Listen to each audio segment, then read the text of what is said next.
आसाम सोरखारनिफ्राय थैनाय मानसिफोरनो 5 लाख आघात जानाय बा जखम जानाय मानसिफोरनो 1 लाख लोगोसे न' सावजानाय न'खरफोरनोबो बर'आनो जा बा आदिबासियानो जा न'खरफोरनोबो 50,000 आरो बिनि सायावहाय बेटार रिलिफनि थाखाय आसाम सोरखारा मा खामानि मावबावनो हागोन बे खामानिखौ मावनो थाखाय बिटिसि सोरखारा आसाम सोरखारखौ नारसिनगोन।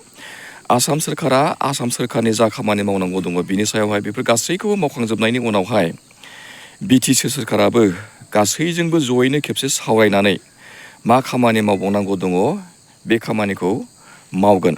बे बाथ्राखौ बुंथिदों बिटिसिनि चिफ मानगोनां हाग्रामा महिलारि सारा। फै जोङो बयबो खोनासंनि। थांनाय 19 तारिखाव बेलासिनिफ्राय जिथु घटना जानाय बेखौ लोब्बा लाखिनानै आसाम सरकार हिसाबै जिखिनि दायित्व लानानै खामानि मावनांगौ बेखौ मावगासिनो दं आरो इतिमध्ये दिनै स्टेट गभर्नमेन्टनिफ्राय जिসকले 2 जन बर' एजन आरो आदिबासि एजन मरिसै थैनानै थांनाय बिसोर सानैनो 5 लाख अनसुंथाइ होदों स्टेट गभर्नमेन्टनिफ्राय आरो इन्जुर्डफोरनो 1 लाख होनानै गालांगोन आरोखि। ओमफ्राय न' सावजानायफोरनो 50,000 होलांगोन होननानै आं मिथिदों। दा जेखिजाया बेफोर स्टेट मेटार स्टेट गभर्नमेन्टआ गावसिनिफ्राय जिखिनि अनुदान होनांगौ बा जिखिनि रिलिफ हिसाबै जिखिनि खामानि मावनांगौ बेफोर मावखांजोबखांनायनि उनाव आङो लकेलि आङो बयजोंबो रायज्लायगोन बिटिसिनिफ्राय मा खालामनो हायो। मथ'थे जोंबो बिटिसि गभर्नमेन्टनिफ्राय सहाय खालामगोन। खिन्थु दा स्टेट मेटार स्टेट गभर्नमेन्टआ मा खालामो बे जोबथों।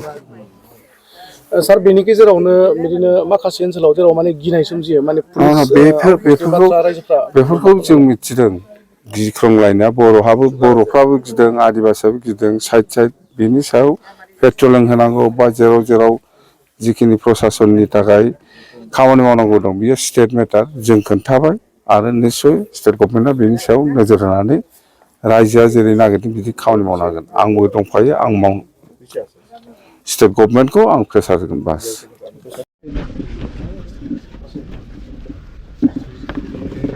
আমি আছো এইটো ব্লগ নাই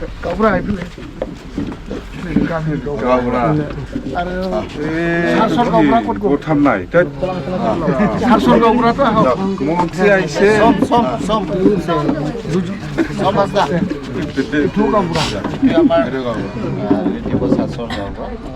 জেনারেল গাঁওবুঢ়া আৰু এইটো হেৰি ছ'চাইটি ঠিক আছে এই নতুন লাগিব দেই পইচা আছে এনে কয় 20 জন আছে